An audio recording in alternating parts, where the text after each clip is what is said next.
Hello, friends. Welcome to Political. I bet you thought you were done with elections, didn't you? Well, I've got disappointing news for all of those who thought that soon they're going to be able to take off their election caps and settle into normality, because an extremely important election is set to take place in just a few weeks' time.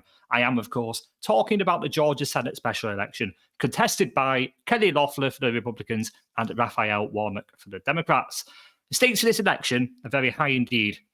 If Joe Biden succeeds in his plot to steal the election, then the Senate will be the only thing checking his woke agenda. If Donald Trump ends up in the presidency, the Senate will be a key partner in rebuilding the greatest economy that America's ever seen. It is vital that we win the Senate.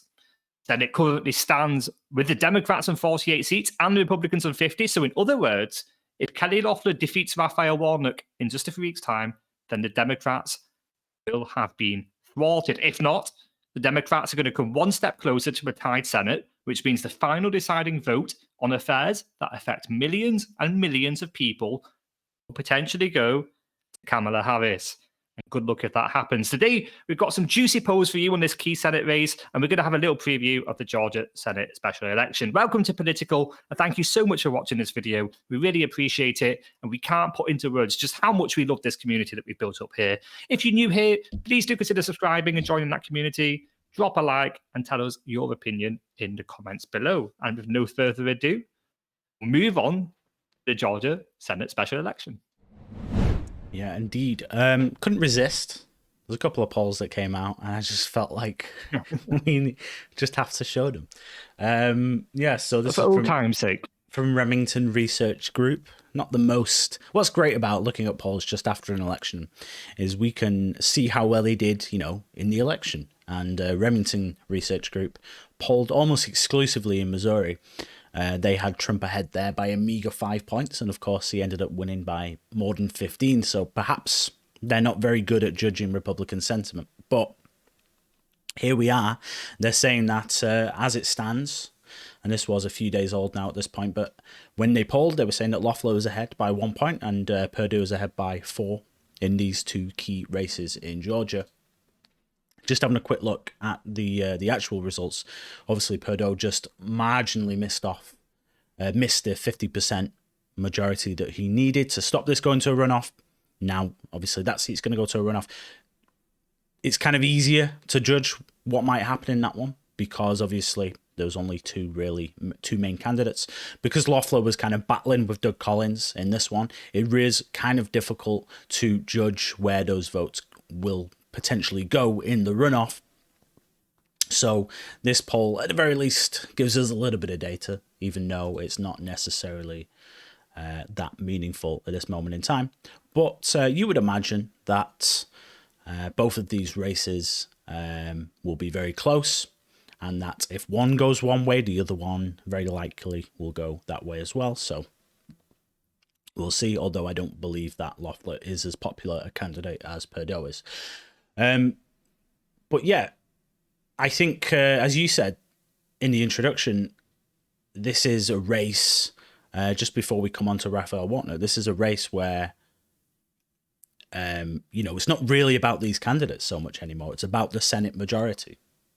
And if the Republicans maintain the Senate majority, then that basically stops a Biden administration, if he does indeed have it, from doing whatever he wants.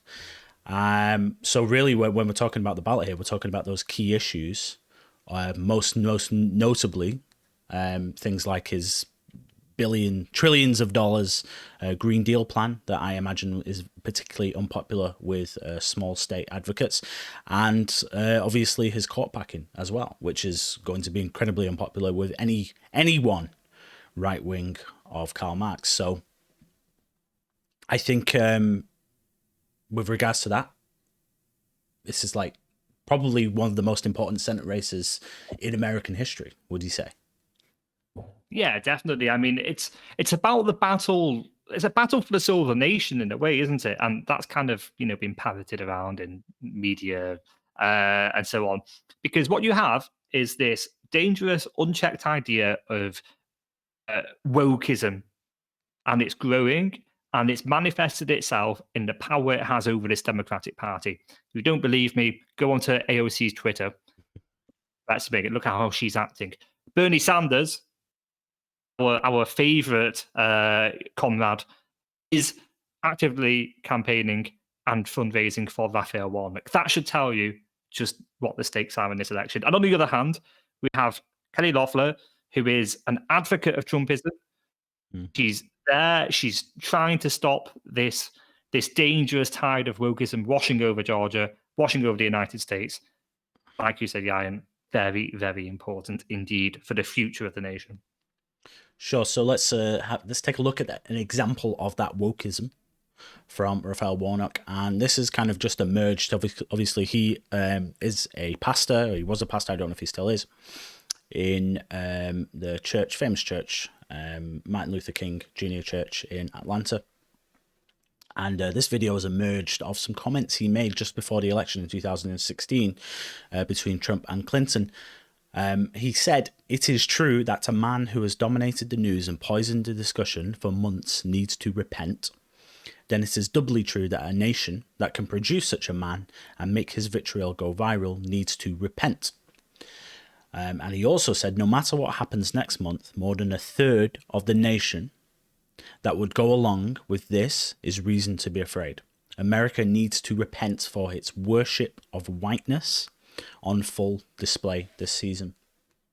And I think here we have another example of left-wingers characterizing all Trump supporters as racist. We saw this, we were talking about this in the last video with Obama in his new memoirs, basically saying that he thinks that racism has overtaken the Republican Party and become center stage.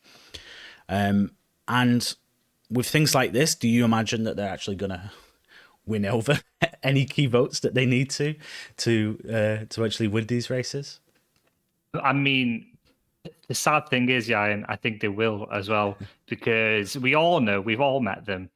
It's the type of guy who buys a soy latte from Starbucks. Let's face it. And just that rhetoric, repent for the worship of whiteness. What on earth is whiteness? And especially in America, what is whiteness? Because you have so many different cultures. You have Germans, Irish, Italians, just three of the white, so-called whiteness groups, okay?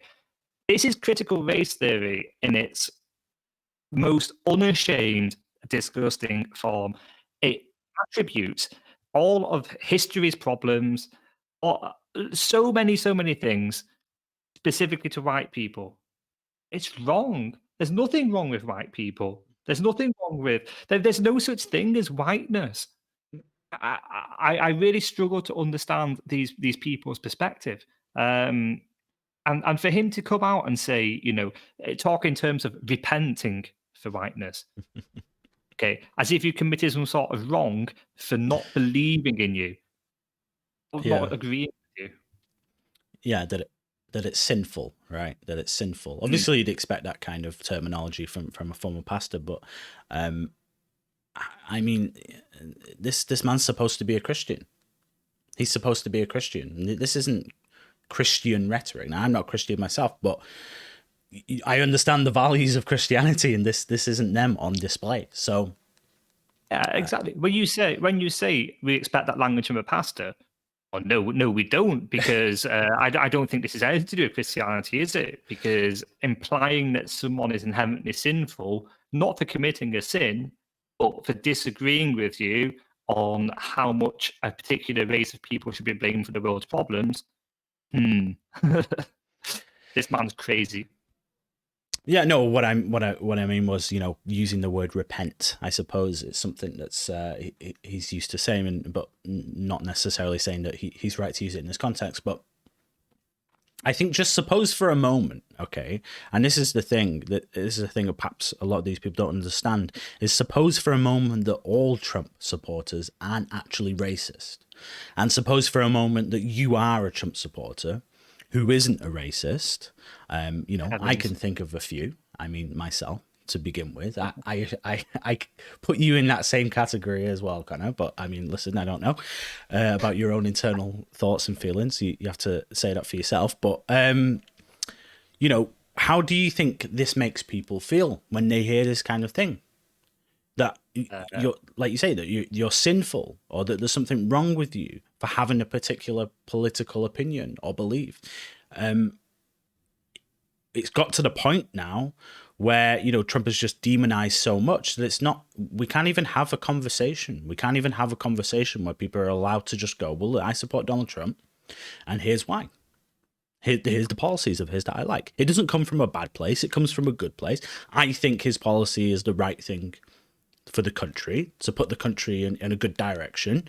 And I think the policy of this other particular candidate is not good for the country, or not as good, shall we say. Maybe even they think it is good, but not as good. It doesn't have to come from a bad place, but they insist that it does. They insist that the only possible reason that people could think this way is because of some sinful attitude. And, as long as they think that way, it's never going to be possible. They're always going to have a ceiling. There's always going to be a ceiling of so many votes that they can get. And I don't know, with this kind of language, if this gets seen, I imagine this will be in campaign ads now all over the place for the Republicans for the next couple of months leading up to the election. I don't really see how they're going to win over the voters that they need to, because they do need to get a bit of a swing. They do need to, build on the votes that they've gained in Georgia, and then build further now to swing these seats and the Senate. I don't see how they're going to do that with this kind of language. Well, I mean, first of all, you asked me how I would feel. To clarify, yes, I am not a racist, but thank you for your faith in me.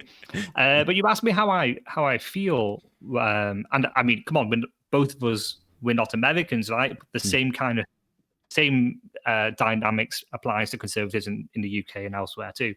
I feel scared, I am, because when you have that rhetoric from people and it's followed blindly by a huge section of the populace, I mean, it all culminates in what we saw in DC on Saturday night, where you have nice elderly people with their grandchildren going out for, a bit of a sing-song, waving the flag a bit, and you have some thugs come up and literally put them on the floor.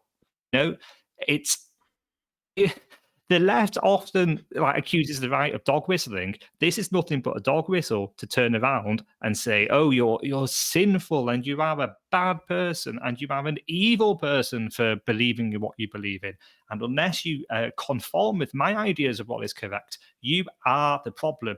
Okay, it stirs up violence. We see a lot of violence happening. It's simply awful. And when we're going back to Georgia. I sincerely hope it's going to be a Norrie attack ads. Not too certain it's going to be enough.